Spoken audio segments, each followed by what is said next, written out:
Hi, I'm Wendy Lowy Sloan, and this is What's Up with Wendy. I began my career in New York City as a TV producer for talk show legends, and for the last decade, I've used those experiences to create my unique style in interviewing hundreds of A-list celebrities, newsmakers, comedians, musicians, reality stars, fitness and nutrition experts, best-selling authors, and so much more.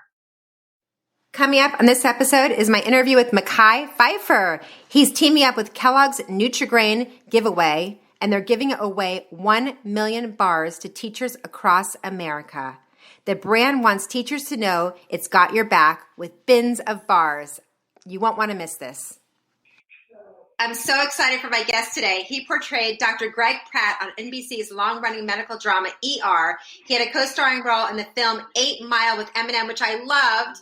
Joining me to talk about all that and so much more, and teaming up with Nutri-Grain, donating 1 million plus bars to teachers across America. How awesome is that?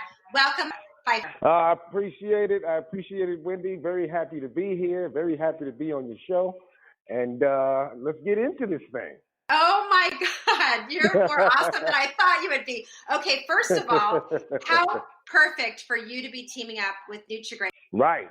Well, my mom, recently passed, but she was a teacher. Oh, it's okay. I mean, it's not okay that she passed, but she lived a very fruitful life, if you will. She was a teacher for almost 30 years.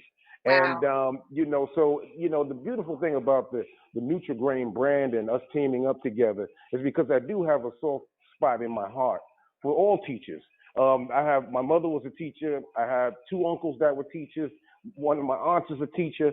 So, we have teachers running through the fight for blood, and teachers are so underserved, they're kind of unsung heroes, if you will.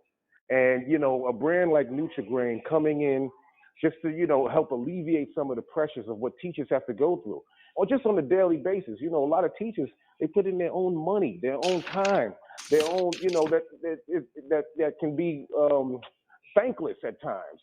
But, they do that because that's their passion. That's right. No teacher in the world teaches because they know they're going to get rich. Okay. That's right. They teach because they're passionate about it. They love learning. They love teaching. And, and that's what my mother was. My mother was a very selfless individual. I come from New York. I come from Harlem. And so my mother was not only a school teacher, but she was also a dancer and a choreographer.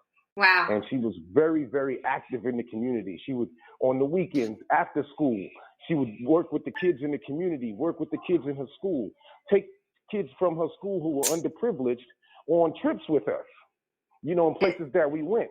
Almost like not Big Brother, but like Big Mother. Yeah, program, Big Sister, whatever it was. Yeah, Big Sister. And it was extremely impactful Amazing. For these kids. And, they say it takes one person, and especially one teacher, to change the outcome for a child. Oh, absolutely. For a person at any age, and whatever school looks like, and especially now with it being so challenging, with kids being hybrid, kids being at home, kids being half at school, half not at school. Nutri-Grain and Kellogg's wants every school to know that these teachers, that they got your back with bins and bins of bars. How awesome is that? That is extremely awesome. And the got your back slogan or punchline, whatever you want to call it, the exclamation point, got your back is exactly what teachers do. They have your back. They're there to help you and to help empower you and to, and to put your mind in the mindset of something positive and to make yourself an asset to you, not only your community, but to society on a whole. So it's an extremely exciting plight that we're on here with Nutri-Grain. It is pretty amazing. So today, October 13th, current K through 12 teachers nationwide can go sign up to receive a Got Your Back bin filled with Nutri-Grain bars. How awesome is that? So they can get a kfr.com Got Your Back, and they can go do this starting today. And it's going to go until October 16th or until they run out after that, maybe, possibly. But what a wonderful thing. And also one of my favorite bars ever, just saying. Mm-hmm. So, okay, Makai. Oh, yeah, absolutely. They're great bars. and Great healthy, bars. and they taste great, and I mean, you can't go wrong with it. And what a great thing. And we really do have to, especially at this time, these unsung heroes, these teachers, we have to honor Right. them. We have to help them. And like the slogan says, we got your back. So Right. Makai, 8 Mile was released almost 20 years ago. Woo-wee. It was a widely successful and a pivotal point for hip hop. What was it like working on that film? Oh, it was awesome. It's funny because, it was one of those type of things that it's interesting because I almost didn't do the movie because really? I was already offered the role of ER to play a doctor on ER. And I was like, I don't know. I know Curtis Hanson is an excellent director. I didn't know where they were going to go, and they weren't releasing any scripts. So I didn't have anything to read. And so I was kind of like, I'm just going to go play a doctor, And so what they did. Not just any doctor, Dr. Greg Pratt, by the way. Dr. Greg Pratt, yes, exactly. I'm here to save lives. You understand what I'm saying, Wendy? I'm here to save lives. So what I did was I had to go into Curtis Hanson's office and sit there and read the script because they wouldn't release it. Oh. And so I loved it. I loved it. And then they flew me to Detroit. Me and Eminem hung out for a few days. We really got to know each other, became like really good friends. And then I said, all right, I told my agents, I said, listen, I want to do it, but, but ER was gracious enough to say, okay, no, let him go do the movie. And then as soon as the movie's over, he can come and join the cast of ER. And so that's how that happened. And then who knew it was going to be like this classic film that it turned out to be, It was amazing. I mean, when you reflect back on that, you were like, do you pinch yourself? Oh, yeah, absolutely. Because I would kick myself in the behind because if I didn't do it, I mean, my name wouldn't be in an Oscar-winning song. You know what I mean? That's right. So, that was definitely a wonderful, pleasant surprise. And we just had so much fun. The camaraderie, you see it on screen. I mean, the camaraderie was there. And everybody just had a ball. You can tell that you really bonded. I mean, you could see it. You could feel it in the film, which makes for, listen, 20 years ago, it's still a successful classical. Oh, yeah. People still talk about it to this day. People stop me all the time about it. All the time. Amazing. To this day. All over the world, actually. Okay. So if you just tuned in, I'm talking to Mekhi Phifer. Okay, Makai, your first film, of course, Clockers. Clockers. I mean, come on. Pretty impressive debut, right? With Spike Lee. I'm sorry. Absolutely. Martin Scorsese, executive producing. I mean, it was Harvey Keitel and John Turturro, Delroy Lindo. I mean, it was that was surreal. I'd never been on a movie set before.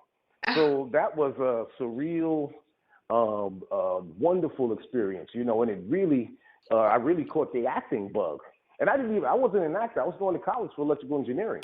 I was going to say, what were you doing before this? Yeah, that's what I was doing. I was going to college for electrical engineering. So, so when I got Clockers, I just, I wrote my school. I said, look, I got a chance to do this movie. I'll be back next semester or whatever. They said, okay. And so as soon as the movie was over, I got another job and then another job. And then I just kept working. And next thing I knew, I was an actor. And I was like, wow, I'm an actor. I never considered, because I never went to school for acting or anything, Wait, so did you ever go back? Never.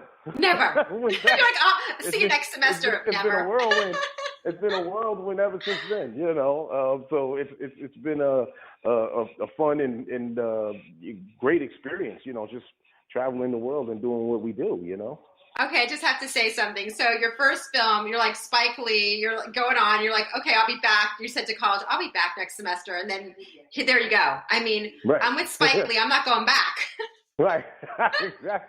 Exactly. I thought I was, but, then as soon as the movie was over, I got another job, and then another one, so it just kept kind of spiraling, And how was it working with Spike Lee? Amazing. Were you? Oh, it was great. Yeah, it was awesome. I mean, we had a really great time. I learned a heck of a lot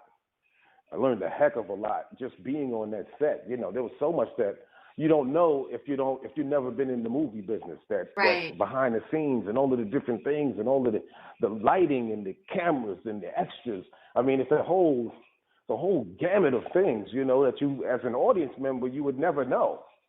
They would never know what it takes to make a movie. No, you would never know. You really have to be there to experience what that, is like. So you were in college. So how did it come about? How did this movie come about? How did they even find you? Well, this is how it happened. I was so we were I was in between semesters, and I went to an open casting call. Okay. For Clockers with my cousin. And it was here's a short story. I was laying in the bed. My cousin was staying at my house. He had his clothes in my room, and it was about 7:30, 8 in the morning. And I said, "Where are you going?" He said, "Yo, I'm going to the Spike Lee thing." And I said, "Really?" And I said, "Yo, you know what? I don't have anything to do. It's Saturday. I'm gonna go with you." And you had to bring pictures and all this stuff, and then we wound up getting these passport photos. We didn't have any pictures. Oh, wow. Okay. We didn't have 8x10s or anything like that. And so they told me to come down to the audition, and, it was thousands of people there. They told me to come down to the audition. I did. They recorded me. They put me on tape. Then they even called me for 4 weeks. Then they called me 4 weeks later. I forgot about it. They called me 4 weeks later and said, "Come back." And then the Spike was there. So we did the scene, and then he auditioned me about 8 different times. I had to read with Harvey Keitel, Isaiah Washington. I had to do improvisations and all that kind of stuff. And then he told me that I got the role. Holy. And I was like, I said, "Holy what?" And so I said, I'm doing a movie? This is crazy. And so, so that's when, my whole family was excited and all that kind of stuff. And, oh my God. The rest is history. The rest is history. And 15th season on ER, playing Dr. Greg Pratt, TV's longest running medical drama. What a journey was that like? What was that like? Yeah, it was crazy. And see, the thing is too, I came in at the end of season 8, going into season 9. So it was it was awesome. I mean, it was already like the highest Golden Globe Award winners and Emmy winners. And it was a very well-oiled machine. So I just had to sort of fall into the fold. And it was crazy because, being a doctor, it's like learning another language. There's things that you have to do and procedures, and you have to do. I mean, there's so much, and I remember my first day, right? Because as a normal person, you're not used to being behind the scenes, like as a doctor.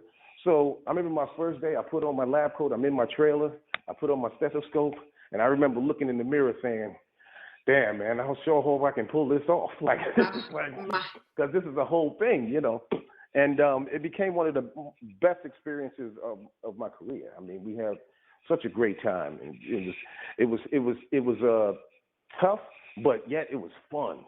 It was a lot of fun. What an amazing show, and famous for their high-profile cameos. The people who came on. Sure. Who was your favorite? Oh man, well, Danny Glover played my father. John Leguizamo was great. We had so many. I mean, it's hard to even. Angela Bassett was on the show. Love her. We had James Woods. It goes on and on and on. I mean, you can stop right at Danny Glover played my father. I mean, that's enough, right? That's enough. Exactly. Unbelievable. If you just I'm talking to Mekhi Phifer. He's teaming up starting today until October 16th, with teachers, current grades K through 12 nationwide can sign up to receive Got Your Back bin, teaming up with Nutri-Grain, giving away over 1 million bars to teachers across America. It's kfr.com/NG Got Your Back. We'll put it all up on social media. They can be claimed up until the supplies run out, and this is a great thing. We're supporting our teachers because they do so much for us. Okay, Makai. Absolutely. Yes. When did you decide you wanted to be an actor? Was it like when you got the first part, when you went to that audition? Well, yeah. I mean, when, it's funny, like I was always a part, like my mother, her being a dancer, she was always encouraging of the arts. So, and I was always a part of like after school programs and extracurricular